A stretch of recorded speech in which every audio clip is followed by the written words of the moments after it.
네, 여러분, 형사소송법 강의 시간입니다. 지난 시간에는 저희가 사법경찰관과 검사의 수사 종결에 대해서 살펴보았습니다. 이번에는 공소를 제기한 후에, 수사를 종결하고 공소를 제기한 후에 수사가 가능한지 여부에 대해서 살펴보도록 하겠습니다. 이를 공소 제기 후의 수사라고 하는데요. 먼저 그 뜻을 살펴보면 수사라는 것은 원칙적으로 공소제기 이전의 수사 절차에서 행해지는 것이죠.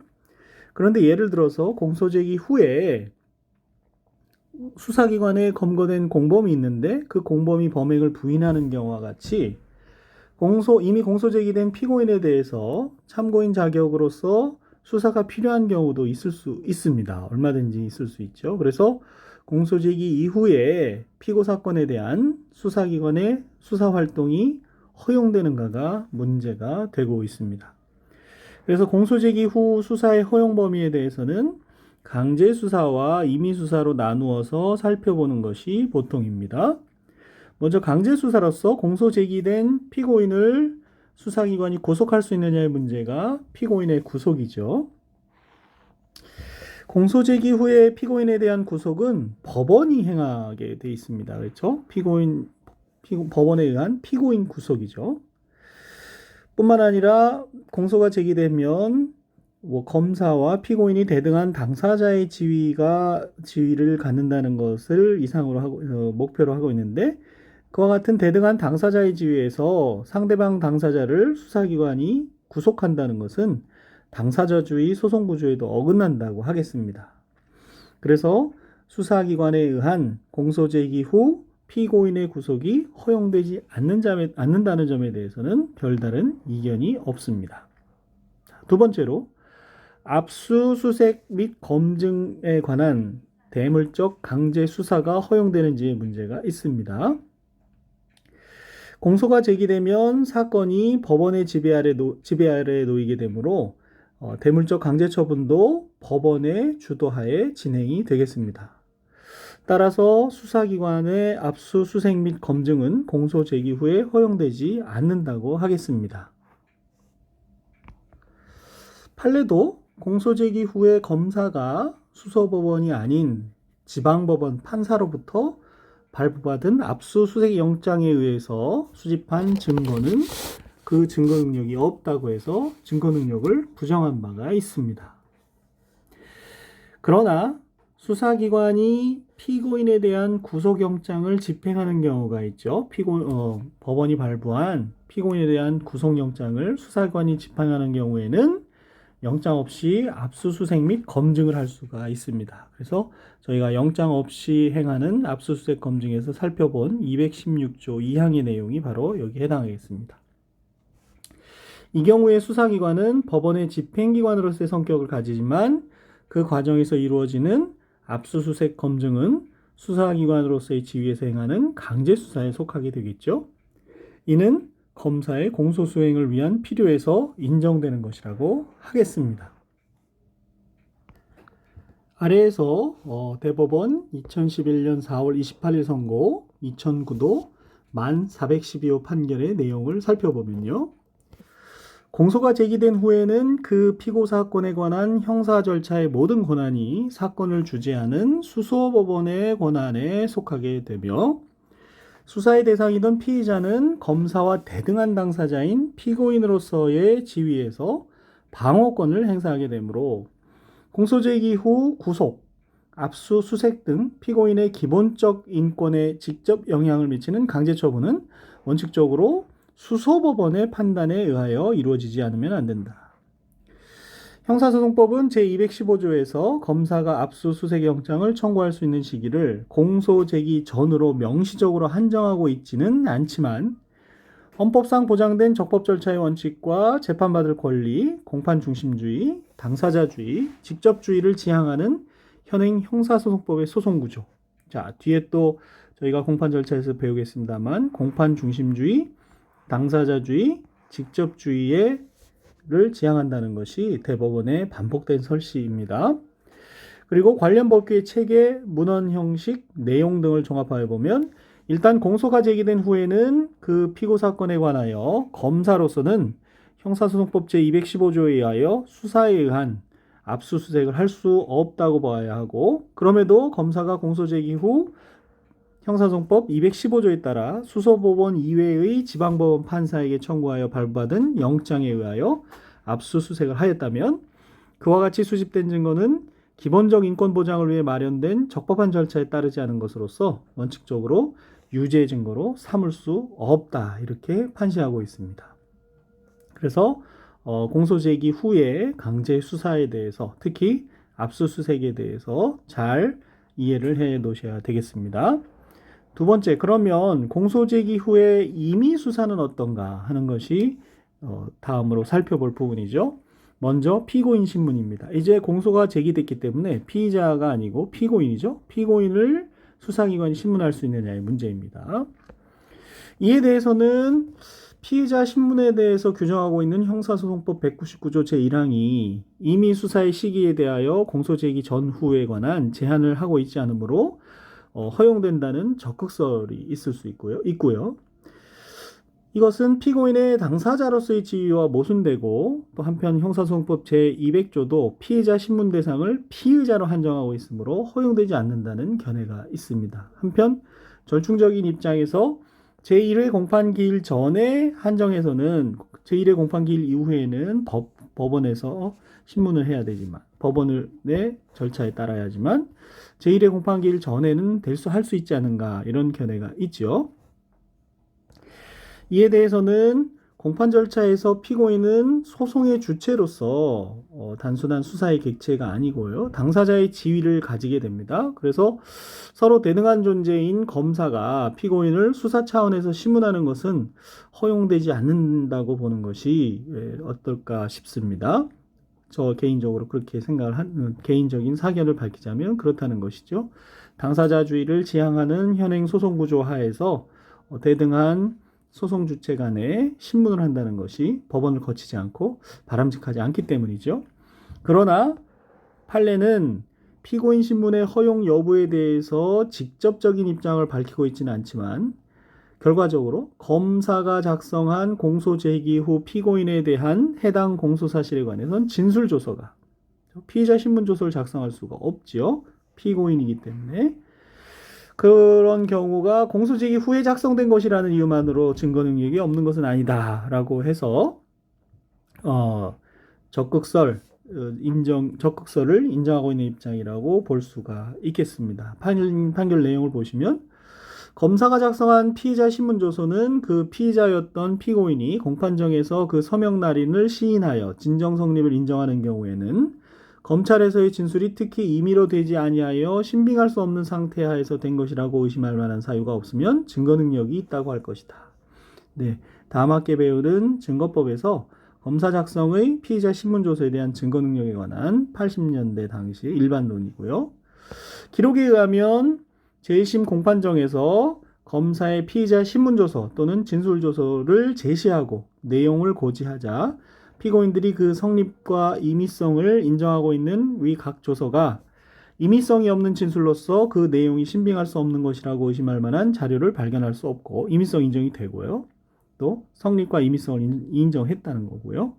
검사의 피고인에 대한 진술조서가 이 부분이죠. 지금 저희가 살펴보고 있는 부분이요. 기소 후에 작성된 것이라는 이유만으로 곧 그 증거 능력이 없는 것이라고도 할 수 없으므로 피고인들에 대한 검사 작성의 피의자 신문조서 또는 진술조서를 증거로 채택한 제1심이나 원심의 조치에 증거법칙을 어긴 위법이 있다고 할 수 없다. 이렇게 해서 결과적으로 긍정설의 입장을 취하고 있는 것으로 보여집니다. 다만 이 판례들이 80년대 또 판결이고, 또 당사자주의 입장에서는 소극설, 부정설의 입장이 맞지 않은가 싶은데요. 판례는 이런 판례만 봐서는 긍정설의 입장에 가까운 것으로, 긍정설의 입장을 취하고 있는 것으로 볼 수가 있겠습니다. 이 경우 피고인에 대해서 작성한 진술조서라 하더라도 피의자 신문조서와 같이 취급을 해서 실질은 피의자 신문조서이기 때문에 나중에 배우는 312조 1항에 의해서 증거 능력이 가려지고, 따라서 피의자에게 당연히 진술거부권, 피의자 신문조서와 마찬가지이기 때문에요. 진술 거부권을 고지해야 되는 것은 물론입니다. 그래서 2014년에 선고된 2014도 1779호 판결은 형사소송법이 보장하는 피의자의 진술 거부권은 헌법이 보장하는 형사상 자기에게 불리한 진술을 강요당하지 않는 자기부재 거부의 권리에 터잡은 것이므로 수사기관이 피의자를 신문함에 있어서 피의자에게 미리 진술 거부권을 고지하지 않은 때에는 그 피의자의 진술은 위법하게 수집된 증거로서 진술의 임의성이 인정되는 경우라 하더라도 증거 능력이 부인되어야 한다고 하지요. 그래서 실질적으로 피의자 신문에 해당한다면 진술 거부권이 고지가 되어야 하겠습니다. 그러한 판례의 입장과 더불어서 공소제기 후 수사기관에 의한 피고인 신문이 허용되는지 허용되지 않는지 또 판례의 입장이 어떤 것인지 그 피고인을 피의자로 신문한 것이라면 피의자 신문조서에 준해서 피의자 신문조서로서 증거 능력을 판단해야 되고 진술 거부권도 고지되어야 한다는 점을 잘 이해를 해야 되겠습니다. 공소제기 후에 참고인을 조사하는 건 어떨까요? 공소제기 이후 참고인 조사가 가능한지에 대해서는 역시 임의 수사의 시기에 제한이 없으므로 공소제기 후에도 수사기관이 참고인 조사를 할 수 있다는 견해와 참고인 조사도 당사자주의, 공판 중심주의, 직접주의를 지향하는 목표로 하는 그런 소송 구조에 비춰볼 때 제1회 공판기일 전에 하나에 허용된다는 견해가 있을 수 있고요. 그렇지 않다. 공소제기 후에도 공소 유지를 위해서 임의수사는 가능을 하고 제1회 공판기일 이후에는 수서법원에 증인신문을 신청하는 것이 타당하다. 이런 견해도 있습니다. 참고인 조사에 대해서는요. 임의수사로서 공소제기 후라도 수사기관이 공소유지를 위해 참고인을 별도로 조사할 필요가 있고 참고인 조사를 하더라도 공판 중심주의에 지장을 초래하는 것은 아니므로 공소제기 후 참고인 조사는 원칙적으로 허용된다. 이렇게 볼 수 있겠습니다. 피고인 신문과 달리 좀 볼 수 있는 측면이 많이 있다는 것이죠. 그렇지만 판례는 다음과 같은 내용을 통해서 참고인 조사를 일정 부분 제한하고 있습니다. 즉 공판준비 또는 공판준비기일 또는 공판기일에 이미 피고인에게 유리한 증언을 마친 증인을 수사기관이 다시 참고인 또는 위증죄의 피의자로 조사하면서 앞서 했던 증언 내용을 추궁해서 진술을 번복시키는 방식으로 진술조서를 작성해서 또는 피의자 신문조서를 작성해서 공판정에 제출하는 것은 허용되지 않는다고 하고 있습니다. 그래서 이러한 진술조서를 유죄 증거로 삼게 되면 당사자주의, 공판중심주의, 직접주의에 반하게 되고 헌법상 재판을 받을 권리를 침해하기 때문이라는 것이지요. 다만 그 증인이 다시 법정에 출석해서 번복하는 증언을 했다 그러면 그 번복하는 증언 자체는 유죄 증거로 할 수 있다고 합니다. 그래서 이와 같이 증인으로서 진술한 내용을 번복하는 내용을 참고인 스스로 조서가 아니라 진술서의 형태로 제출한 경우도 마찬가지고 진술을 번복한 내용을 위증 혐의로 조사해서 그 증인에 대한 피의자 신문조서의 형태로 제출한 경우도 마찬가지로 증거 능력이 없다고 하는 점을 유의하셔야 되겠습니다. 역시 위법 수집 증거에 해당한다고 봐야 되겠죠. 나아가 최근에는 검사가 항소를 했는데 수사기관이 항소심 공판기일에 증인으로 신청해서 신문할 수 있는 사람을 미리 수사기관에 소환해서 증인신문하기 전에 작성한 진술조서는 피고인이 동의하지 않는 한 증거 능력이 없다고 비교적 최근 판례에서 또 선언한 바가 있습니다. 그래서 이런 점도 알고 계셔야 되겠죠. 항소심 법정에서 신문하면 되는데 굳이 그것을 수사기관에 미리 소환해서 진술받는다는 것이 적절하지 않다는 것이죠. 결과적으로 참고인 조사는 임의 수사로서 원칙적으로 허용된다고 하겠지만 이미 진술한 증언을 번복시키기 위한 조사라든지 또는 1심 판결이 이미 선고돼서 항소심에서 증인으로 신청되어 있는 사람을 증인으로 하기 전에 이미 미리 불러서 하는 조서를 작성하는 것들, 이런 참고인 조사는 허용되지 않는다, 이렇게 보는 것이 좋겠고요. 좀 더 궁극적으로는 공소가 제기된 이후에는 참고인 조사를 하더라도 법정에 불러서 법정에서 증인으로 신문하는 것이 바람직하지 않나, 이런 생각을 하게 됩니다. 자, 이렇게 해서 공소 제기 후에 수사까지 살펴봄으로써 제5장에서 수사의 종결에 대해서 살펴보았습니다. 그래서 사법경찰관과 검사의 수사 종결, 그리고 수사 종결 후 공소 제기한 상태에서 다시 공소 제기 후에 수사가 가능한지에 대해서 봤고요.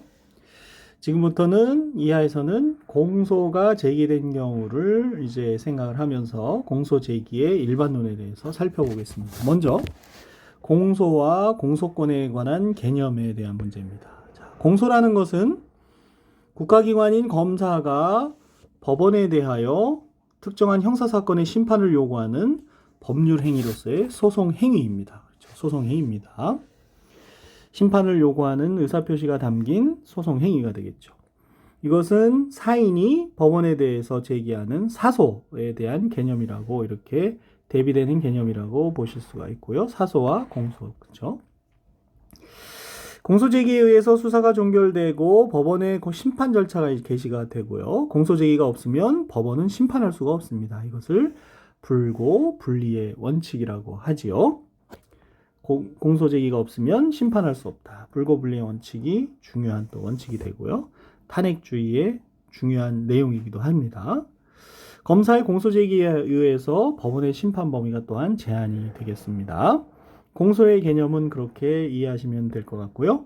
공소권이라는 것은 그러면 무엇이냐? 공소권이라는 것은 원래 검사가 공소를 제기하여 수행하도록 형사소송법 246조에서 규정을 하고 있기 때문에 공소권이라는 것은 결국 검사가 공소를 제기하고 공소를 수행하는 권한을 말한다고 할 수 있겠습니다. 검사의 권한 측면에서 공소를 바라본 것이죠.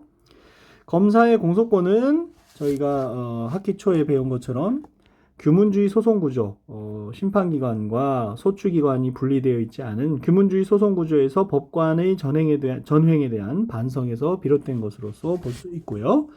권력 분립의 원칙, 요청이 형사 절차에 반영된 모습이다. 이렇게 볼 수가 있겠습니다. 이와 같은 공소권의 본질에 대해서는 견해의 대립이 있는데요. 주로 민사소송법학에서 논의되는 소권의 본질과도 관련되어서 논의가 되고 있습니다. 그래서 공소권의 본질을 규명하려는 이론을 공소권 이론이라고 할 수 있는데, 공소권 이론은 공소권의 성격을 명확히 해서 검사의 공소권 남용을 억제하려는데 그 이론의 목적이 있습니다. 그래서 공소권의 본질에 대해서는 말씀드린 것처럼 민사소송법학의 영향을 받아서 견해 대립이 있는데요. 검사가 형사사건에 관해서 공소를 제기할 수 있는 일반적 권한이다 라고 얘기하는 추상적 공소권설이 있고요. 구체적 사건에 관해서 검사가 공소를 제기하여 유죄를 구할 수 있는 구체적 권한이다 라고 하는 구체적 공소권설이 있고요. 검사가 구체적 사건에 관하여 좀 더 유죄 무죄의 실체 판결을 구하는 권리라는 실체 판결 청구권설의 개념 대립이 있다고 하겠습니다. 이에 대해서 저희가 여기서 자세하게 논할 것은 아니고 그와 같은 견해들이 있다. 그리고 민사소송법학과 관련이 있다라는 것을 좀 이해를 해주시면 좋겠고요. 한편 이와 같은 견해와 달리 공소권 이론 자체를 부인하는 입장도 있습니다. 이를 공소권 이론 부인론 또는 공소권 이론 무용론, 그런 이론 필요 없다, 이런 개념인데요. 그 내용은 공소권 이론이라는 것 자체가 특별히 무용하고 쓸데가 없고 소송조건 이론으로 해결하면 된다라고 봅니다. 그래서 저희가 소송조건에 대해서는 또 자세히 뒤에서 살펴볼 기회가 있겠습니다만, 그와 같은 소송조건 이론을 통해서 해결하면 되지 굳이 공소권 이론을 인정할 필요가 없다라고 하는 견해도 있죠. 이와 같은 견해에 의하면 공소권이라는 것도 결국은 소송조건의 일부로서 소송조건을 검사 측면에서 본 것에 지나지 않는다, 이렇게 이해를 하게 됩니다. 그래서 공소제기가 유효한 소송조건이 갖추어진 상태인지 아닌지를 검사 측면에서 본 것에 불과하다, 이런 식으로 이해를 하게 되는 것이죠. 자, 이와 같은 공소권의 본질론보다도 저희가 더 주의 깊게 봐야 되고 또 실무에서도 중요한 부분이 공소권 남용 이론이 되겠습니다. 자, 공소권 남용 이론이라는 것은 검사의 공소권이 권리 행사로 보이지만 궁극적으로 권리 남용에 해당해서 그 원래 의도했던 효과를 인정할 수 없다. 이런 이론인데요. 강의안에 의해서 좀 더 살펴보면요. 검사의 공소제기가 형식적으로는 적법하지만 실질적으로 부당한 경우에는 그 목적을 달성하지 못하게 형식 재판으로 저희가 재판을 나눌 때 실체 재판과 형식 재판을 구별하는 것이 중요하다고 했지 않습니까? 그래서 형식 재판에는 관할 위반, 공소기각, 면소 판결에 대한 논의는 좀 있습니다만 그와 같은 형식 재판으로 종결을 해야지 무죄나 유죄와 같은 실체 재판을 할 수 없다. 이렇게 보는 것이 공소권 남용 이론입니다. 실체까지 들어가지 말아야 된다. 공소권 남용에 해당한다면요. 그래서 공소권 남용을 인정하게 되면 형식 재판의 사유로서 형사소송법에 규정되어 있는 관할 위반이나 공소기각, 면소 판결의 사유로 규정되어 있는 정형적인 내용 외의 사유를 공소제기의 유효권으로 보게 되는 것이죠. 공소권 남용에 해당하지 않게 되는 것이죠. 그래서 안아야 실체 재판에 갈 수 있으니까요. 그래서 형식 재판 사유가 늘어나게 되고 피고인의 이익에는 기여하게 됩니다. 판례는요.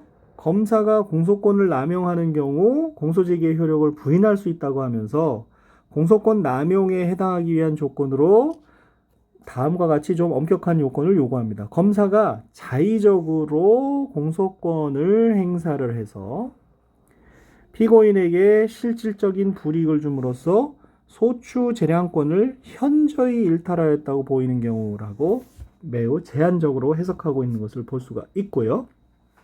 그리고 여기서 자의적 공소권의 제기라는 것은 뭐냐? 단순히 직무상의 과실이 있는 것으로는 부족하고 미필적이나마 어떤 의도, 예를 들면 피고인에게 고통을 주고자 하는 어떤 의도가 있을 것을 요구한다. 이렇게 반복적으로 설시를 하고 있습니다. 그래서 일단 판례가 공소권 남용에 관한 일반적 요건에 대해서 이렇게 설시하고 있다는 것을 저희가 잘 기억을 해야 될 것 같고요. 학설은 다음과 같이 공소권 남용의 유형을 여러 가지 경우로 나눠서 논의를 하고 있습니다. 첫 번째는 혐의 없는 사건을 기소하는 겁니다. 혐의가 없으면 기소를 하지 말아야 하는데 범죄의 객관적 혐의가 없음에도 불구하고 검사가 공소를 제기하는 경우를 말하죠. 그렇다면 이에 대해서는 혐의가 없으니까 무죄 판결을 해야 되느냐? 혐의 없는 사건을 기소한 것은 공소제기 절차에 하자가 있으니까 공소기각 결정이나 공소기각 판결을 해야 되느냐 이런 견해가 대립되고 있는데요. 실무적인 입장에서는 무죄 판결을 할 수밖에 없지 않을까 사견으로는 그렇게 생각을 하고 있습니다. 한편 검사에게는 소추재량이 인정되고 있는데 그와 같은 소추재량을 벗어난 기소가 두 번째 유형으로 논의가 됩니다. 예를 들어서 저희가 지난 시간에 배운 것처럼 범죄 혐의가 다 인정이 되고 공소를 제기하는데 별다른 장애 사유가 없음에도 불구하고 검사에게는 기소유예를 할 수 있는 재량이 주어져 있죠. 그것을 기소편의주의라고 한다고 했습니다. 형법 51조의 여러 사정을 참작해서 기소유예를 하는 것이 인정이 되죠. 그래서 경미한 사건으로서 기소유예 처분하는 것이 적당하다고 인정이 되는데도 불구하고 공소를 제기한 경우라면 공소권 남용이 아니냐라고 얘기하는 것이 바로 소추재량을 벗어난 기소유예입니다. 이에 대해서도 마찬가지로 공소기각 판결해야 된다. 검사가 공소권을 남용했기 때문에 아니다. 비록 경미한 범죄이긴 하지만 죄가 인정되는 경우이기 때문에 유죄 판결을 해야 된다. 이런 견해가 주장이 되고 있는데요. 실무적인 관점에서 볼 때는 아무리 가벼운 범죄라 하더라도 유죄가 인정되는 한은 유죄 판결을 할 수밖에 없지 않는가 이런 개인적인 견해를 갖고 있습니다. 판례의 예를 잠깐 보면요. 피고인이 중국에 거주하는 갑과 공모에서 피고인이 탈북자였었죠. 그래서 탈북자들의 북한 거주 가족에 대한 송금 의뢰 등 중국으로 송금을 원하는 사람들로부터 피고인 등 명의의 계좌로 입금받은 돈을 갑이 지정하는 사용하는 계좌로 재송금하는 방법으로 무등록 외국환 업무를 영위하여 외국환 거래법 위반으로 기소를 한 사안입니다. 이때 검사는 종전에 동일한 사건에 대해서 기소유예 처분을 한 적이 있습니다. 4년여가 지난 시점에 다시 기소를 했고, 이 과거에 기소유예를 했던 피의 사실과 이번에 공소를 제기한 공소 사실 사이에 이를 번복할 만한 사정 변경이 없는 점, 그 밖에 여러 사정을 종합하면 사실은 이 판결이 굉장히 내용이 긴 판결입니다만은 이른바 유성씨 서울시 공무원 간첩 조작 사건이라 그래서 다른 사건으로 간첩 혐의를 받다가 무죄가 된 그런 경우거든요. 그러니까 다시 예전에 기소유예했던 처분을 꺼내 들어서 기소 공소를 제기했던 그런 사안이죠. 그래서 이와 같은 공소 제기는 검사가 공소권을 자의적으로 행사한 것으로서 소추재량권을 현저히 일탈하였다고 봐서 공소를 기각한 그런 최근 비교적 최신의 대법원 판례가 있습니다. 그래서 다른 사건이 처벌이 안 되니까 그에 대한 어떤 보복 목적이라 그럴까요? 그런 어떤 미필적 의도를 가지고 자의적으로 행사를 해서 현저히 소추재량권을 이탈했다라고 인정한 중요한 판례가 되겠습니다. 그래서 보다 자세한 내용은 여기 제가 실어놓진 않았습니다만 기회가 있으면 또 살펴보도록 하겠습니다. 제가 말씀드린 그런 배경을 가지고 있는 사건이 되겠어요. 공소권 남용의 세 번째 유형으로는 선별기소 또는 차별기소라는 말도 씁니다만 여러 피의자들의 범죄 성질과 내용이 유사한 동일 사건들이 있는데 그 중에서 선별을 해서 누구는 기소하고 누구는 불기소 처분하는 등으로 차별을 하는 것을 말하는 것이죠. 이에 대해서는 헌법이 정한 평등권을 침해한 것으로서 공소제기 절차가 법률의 기준에 위반하여 무효인대에 해당한다라는 견해가 있고요. 어쩔 수 없이 검사에게 공소권 행사의 재량을 부여하고 있기 때문에 결국은 기소된 일부 사람들에 대해서는 유죄든 무죄든 결국 실체 판결을 해야 하는 것이 아니냐 이런 견해가 대립되고 있습니다. 이에 대해서는 판례 입장을 볼 수가 있는데요. 검사가 싸움을 한 일방에 대해서 정당 행위로 불기소했다는 사유만으로는 나머지 일방에 대해서 한 사람은 불기소하고 다른 사람은 기소한 것이 공소권 남용은 아니다 이렇게 볼 수가 있는 판시한 경우가 있었습니다만 정확하게 선별기소라고 하기는 좀 어려운 것이 정당 행위에 해당해서 위법성 조각서에 해당한다면 그 사람은 어차피 공소를 제기할 수 없는 사람이었기 때문에 정확하게 선별기소에 부합하는 그런 판례라고는 보기 어렵습니다. 개인적으로는 이런 경우에는 선별기소를 한 경우에는 평등권이 침해가 되기 때문에 공소권 남용에 해당한다고 봐야 되지 않을까. 그래서 공소기각 판결서를 취하고 싶은데요. 실제상 그런 사건들에서 구별해내기가 상당히 어려울 것으로 보여집니다. 예를 들어서 그런 일이 있어서는 안 되겠습니다만 소추기관인 검사가 여당 의원과 야당 의원이 범한 공직선거법 위반죄, 동일한 내용이나 유사한 내용의 공직선거법 위반죄가 있는데 특정 정당에 대해서 여당이나 야당에 대해서만 그 소속 의원들을 기소하고 나머지는 불기소한다든지 이런 경우를 생각해 볼 수가 있겠는데요. 실무에서 그것을 구별하는 것이 만만치는 않을 겁니다. 동일한 사건인지 유사 사건인지부터 문제가 될 테니까요. 이건 굉장히 위험한 소추재량권이 남용될 수 있는 전형적인 경우에 해당한다고는 생각이 됩니다. 네 번째 공소권 남용의 유형으로 논의되는 것이 악의적인 분리기소입니다. 이거는 누락기소라고도 하는데 누락했다가 다시 기소하는 거기 때문에 그런데요. 검사가 실체적 경합범에 해당하는 여러 개의 범죄 사실에 대해서 동시에 기소할 수 있었고 또 재판하는 도중에 추가 기소를 할 수 있었음에도 불구하고 가만히 놔뒀다가 피고인이 그래서 병합심리를 받지 못하게 할 의도로 일부만 기소하고 가만히 있다가 나중에 항소심 판결이 선고가 되면 또는 판결이 확정된 후에 다시 다른 범죄를 공소 제기해서 또다시 재판을 받게 하는 경우를 말하는 것이죠.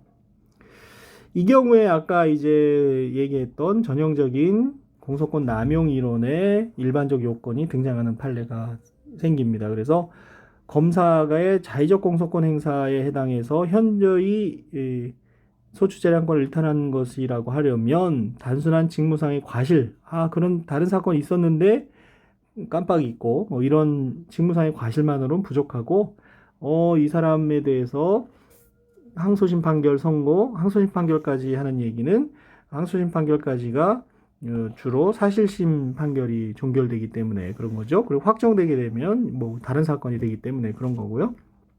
다시 재판받게 하게 하고 다시 뭐 속된 말로 고생시키겠다, 재판을 받게 하겠다라는 이런 어떤 의도가 있어야지 단순히 직무상 과실이 있어가지고 그 사건의 존재나 이런 것들을 파악하지 못한 경우는 아니다라는 그런 판례 내용이 있겠습니다. 그래서 여기 이렇게 살펴본 바와 같이 공소권 남용의 유형으로서 네 가지 혐의 없는 기소라든지 경미한 범죄에 대해서 소추재량권을 일탈한 기소라든지 선별적인 기소라든지 또는 악의의 분리기소 같은 것이 논의가 되고 있고 공소권 남용 이론을 인정하게 되면 실체재판, 무죄와 유죄의 실체재판으로 가지 않고 공소기각 판결을 해야 된다는 이론이 공소권 남용 이론이라고 볼 수 있고 일부 사례에서 서울시 공무원 간첩 사건에서도 본 것처럼 일부 사례들에서 공소권 남용이 인정이 되고 있습니다.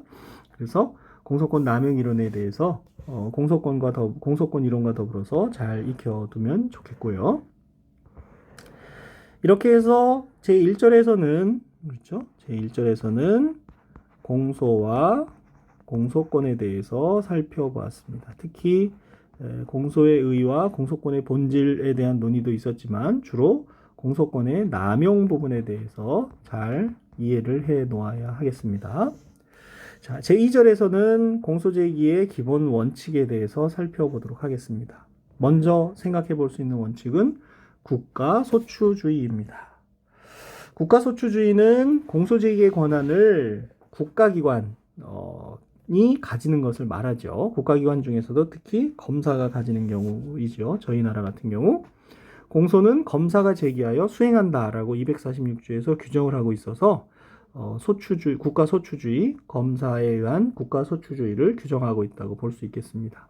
여기서 소라는 말은 공소제기를 의미하고 추라는 말은 공소를 추행한다, 수행해 나간다, 유지해 나간다 이런 개념으로 이해하면 좋겠습니다. 그래서 저희가 소추라는 말을 실무에서도 책에서도 많이 볼 수 있고 사용되는 것을 볼 수 있죠. 소추기관이라는 말도 쓰지 않습니까?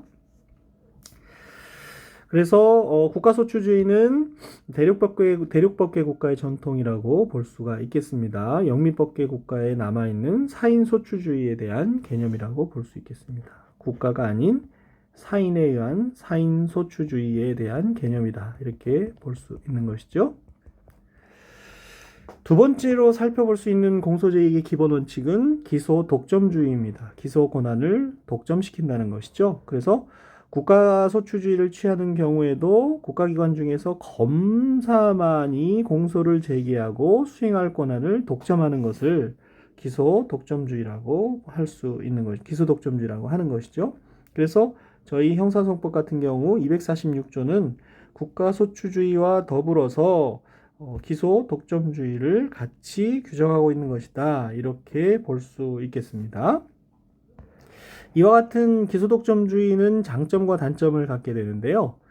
기소독점주의는 전국적으로 통일된 조직체를 이루고 있는 검사에게 공소권 행사를 독점시킴으로써 공소제기의 통일성 및 적정성을 보장하게 할 수 있고 또 한편 객관 의무를 부담하는 공익의 대표자로서 검사가 공평한 공소권을 행사할 수 있게 하는 장점이 있습니다. 반면에 검찰의 중립성이 보장이 되지 않으면 정치 권력의 영향으로 부당한 공소권 행사가 우려되고 또 관료제의 권력성, 관료제의 폐해와 결합을 하게 되면 공소권 행사가 검사의 독선으로 흐를 수 있다는 그런 단점을 가지고 있겠습니다. 이와 같은 기소독점주의에 대해서는 예외와 제한이 인정되고 있는데 먼저 기소독점주의의 예외에 대해서 살펴보면 경찰서장이 직결심판 청구를 하는 경우가 있습니다. 직결심판 청구에 대해서는 다음 학기에 특별 형사 절차에서 배우겠습니다만 시군 법원이 20만 원 이하의 벌금이나 구류 또는 과료에 처할 수 있는 사건인데요. 법원조직법에도 규정이 있고요. 직결심판 절차법도 있는데 이에 대해서는 검사가 직결심판 청구를 하는 것이 아니고 경찰서장이 또는 해양경찰서장이 청구하도록 하고 있기 때문에 기소독점주의에 대한 예외라고 볼 수가 있겠습니다. 한편 기소독점주의가 제한되는 경우로 볼 수 있는 경우가 있는데요. 지난 시간에 저희가 불기소 처분에 대한 불복에서 고등법원에 의한 재정신청에 대해서 잠깐 배운 바가 있습니다. 검찰 항고 재항고와 그리고 헌법소원과 더불어서 불기소 처분에 대한 불복 수단으로서 검찰 항고 전치주의를 거친 재정신청에 대해서 봤는데 그 재정신청에서 법원이 재정신청을 받아들여서 공소제기 명령을 하게 되면 기소를 하여야 하는 의무가 생기죠. 검사에게. 그 경우 기소가 강제된다 그래서 기소 강제 절차라는 말을 쓰기도 합니다만 검사의 불기소 처분에 불복하는 고소인 또는 고발인 중에도 형법 123조와 126조의 범죄에서는 고발인도 포함되죠. 그와 같은 재정신청에 대해서 법원의 공소제기 결정이 있게 되면 검사의 공소제기가 강제되죠. 262조 6항에 있습니다. 이에 대해서도 재정신청을 통해서 공부할 때 같이 보겠습니다만 이와 같은 경우 법원의 결정에 의해서 검사의 공소제기가 독점이 되는 게 아니고 공소제기가 강제된다는 점에서 기소 독점주의에 대한 일정한 제한이라고 규제다 이렇게 볼 수가 있겠습니다. 한편 검찰 항고도 있는데 검사의 불기소 처분 결정에 대해서 상급청의 판단을 받아본다는 점에서 기소 독점주의에 대한 제한이라기보다는 규제책이라고 볼 수가 있겠습니다. 10여 년 전인 2007년에 형사소송법이 대폭적으로 개정된 적이 있는데요. 그때 재정신청을 위한 검찰 항고 전치주의를 도입하게 됨에 따라서 저희 검찰 항고 전치주의 지난 시간에 배웠죠. 검찰 항고는 재정신청 전에 필요적, 의무적 절차로서 의미를 지니게 됐고요. 검찰 항고도 검사의 기소독점주의에 대한 규제책이라고 볼 수 있겠지만 검찰 내부의 규제책이기 때문에 다소 실효성이 떨어질 수 있겠죠. 한편 불기소 처분을 하게 되면 처분한 날로부터 7일 내에 고소인이나 고발인에게 불기소 처분의 취지를 통지하도록 하고 있습니다. 이 경우에 통지를 받은 고소인 고발인은 설명을 받을 수도 있고요. 설명을 해달라고 할 수 있고 서면으로 그러면 7일 내에 불기소 이유를 서면으로 설명을 해줘야 되는 거고 이와 같은 고소인 고발인에 대한 통지 제도는 고소인 고발인의 검찰 항고 및 재정신청의 기초를 제공한다고 할 수 있고 검사의 불기소 처분을 신중하게 하는 기능이 있다는 측면에서 기소독점주의에 대한 규제책 중에 하나라고 이해할 수 있는 측면이 되겠습니다. 이렇게 해서 기소독점주의가 두 번째 공소제기의 일반 원칙이 되겠고요. 세 번째는 기소편의주의입니다. 저희가 이미 검사의 불기소 처분에서 공부한 바가 있습니다만 기소편의주의라는 것은 수사한 결과 범죄의 객관적 혐의가 충분하고 소송 조건도 구비되어 있어서 소추하는 데 별다른 장애가 없음에도 불구하고 검사의 재량에 의해서 불기소를 허용하는 것을 말합니다. 즉 기소할 수 있지만 검사의 재량에 의해서 기소하지 않는 것이기 때문에 기소유예 처분을 인정하는 입법주의라고 할 수가 있겠습니다. 그래서 검사는 형법 51조의 양형의 조건을 참작을 해서 공소를 제기하지 않을 수 있다고 247조에서 기소편의주의에 대한 법적 근거를 두고 있죠. 그래서 이 기소편의주의는 범죄의 객관적 혐의가 충분하고 소송 조건이 구비된 때에는 반드시 의무적으로 기소하여야 하는 기소법정주의에 대립되는 제도입니다. 검사에게 그와 같은 재량을 주지 않는 기소법정주의와 대비되는 제도가 되겠죠. 기소편의주의는 결국 사건이 경미하고 피의자가 충분히 반성하는 등으로 형사처벌의 필요성이 없는 경우 굳이 기소를 하지 않고 기소를 유예함으로써 범죄인의 정상적인 사회복귀에 기여한다는 형사정책적인 관점에서 매우 유용한 제도라고 할 수 있습니다. 한편 그런 사건까지 재판을 하지는 않기 때문에 소송 경제에도 기여한다고 볼 수가 있겠습니다. 다만 공소권 남용 이론에서도 본 바와 같이 사건 처리에 있어서 검사의 자의를 배제하기 어려울 수 있고요. 검찰의 정치적 중립이 미약하다거나 한 경우에는 정치적 권력의 영향력으로부터 벗어나기 어렵다는 단점이 있을 수 있습니다.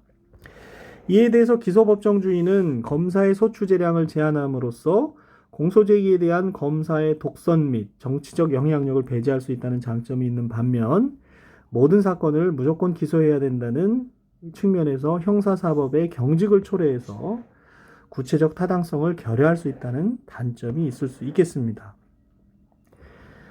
그와 같은 배경 하에서 기소 편의주의를 좀 더 구체적으로 이해해 보게 되면 기소 편의주의는 결국 검사의 기소유예 처분을 인정하는 제도라고 했기 때문에 기소유예에 대해서 좀 더 살펴보면요. 다시 얘기하지만 기소유예라는 것은 피의사실 인정됨에도 불구하고 검사가 형법 제51조의 양형의 조건을 참작을 해서 공소를 제기하지 않는 것을 말합니다. 주로 가벼운 범죄나 초범자에 대해서 여러 사정을 고려해서 기소를 하지 않음으로써 정상적인 사회복귀를 돕는다는 형사정책적 의의를 가지게 되는데요.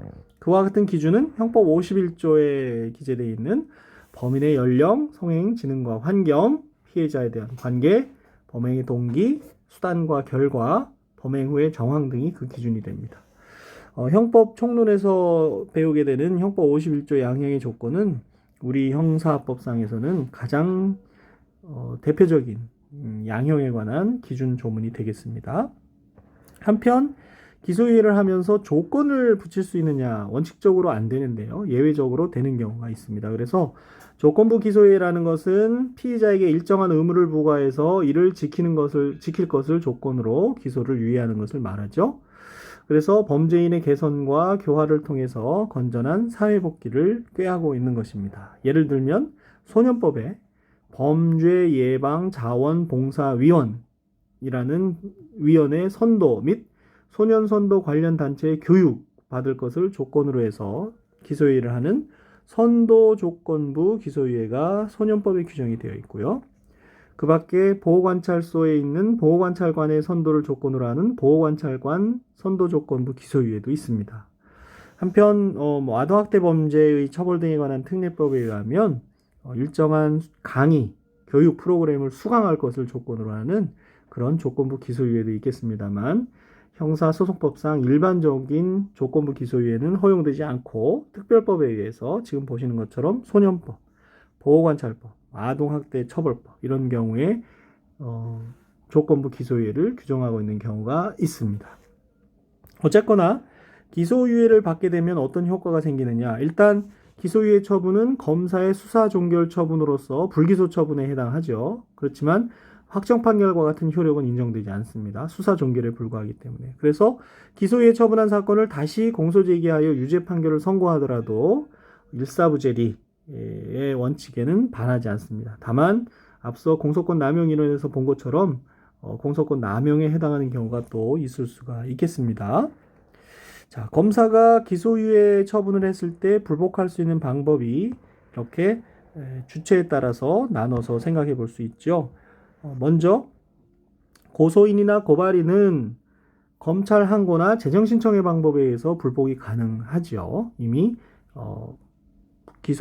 불기소 처분에 대한 불복에서 저희가 살펴본 바가 있습니다. 그래서 괄호 속에 있는 내용은 여러분이 한번 읽어봐 주시고요.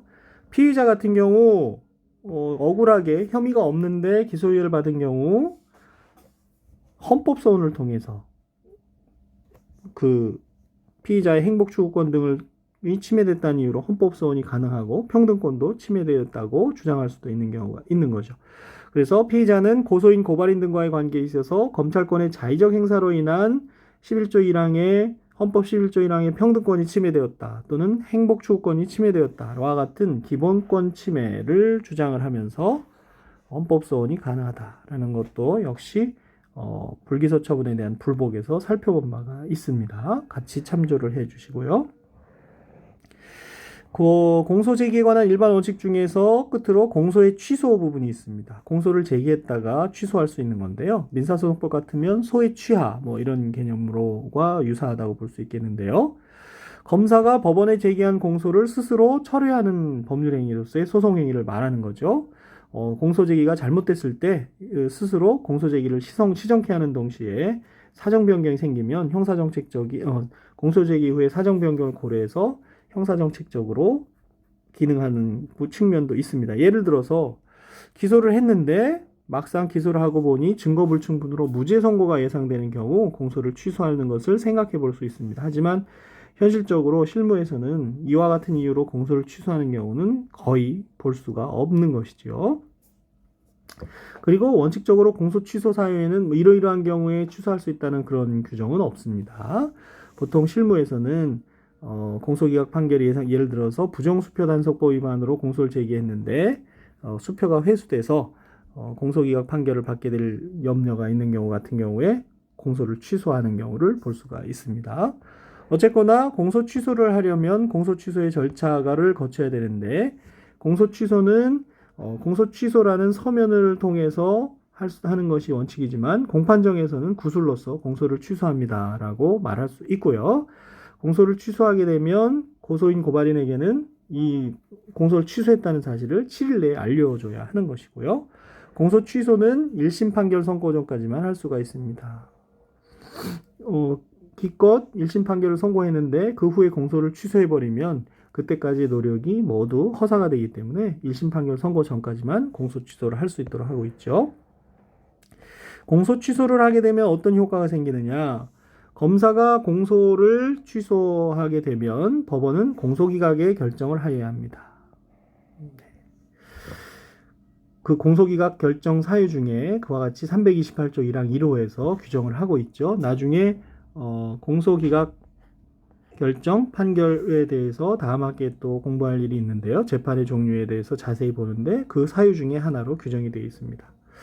그리고 공소 취소에 의해서 법원의 공소기각 결정이 내려지고 확정이 되게 되면 그 범죄 사실에 대해서 다른 중요한 증거를 발견한 경우가 아니라면 다시 공소를 제기할 수가 없게 됩니다. 329조에 그와 같은 규정이 있고요.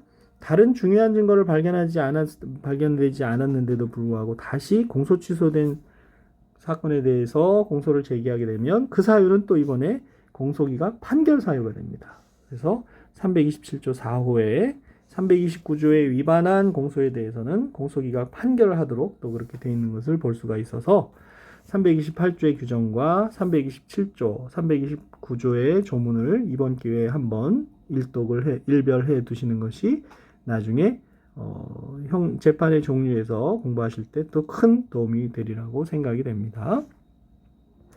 여기서 말하는 다른 중요한 증거를 발견한 경우라는 것은 공소 취소 전의 증거만으로는 증거 불충분으로 무죄가 예상이 되지만 새로 발견된 증거를 추가하면 충분히 유죄의 확신을 가지게 될 정도의 증거가 발견된 때를 말한다는 것이 판례의 입장이 되겠습니다. 그래서 공소 취소의 효과에 대해서도 잘 기억을 해놔야 되겠습니다. 자, 이렇게 해서 제2절까지 공소제기의 일반 원칙에 대해서 살펴봤습니다. 국가소추주의부터 시작해서 공소의 취소까지 공소제기의 일반 원칙에 대해서 살펴봤고요. 다음 시간에는 좀 더 구체적으로 공소제기의 방식에 대해서 공부해 보도록 하겠습니다. 여러분 수고하셨습니다.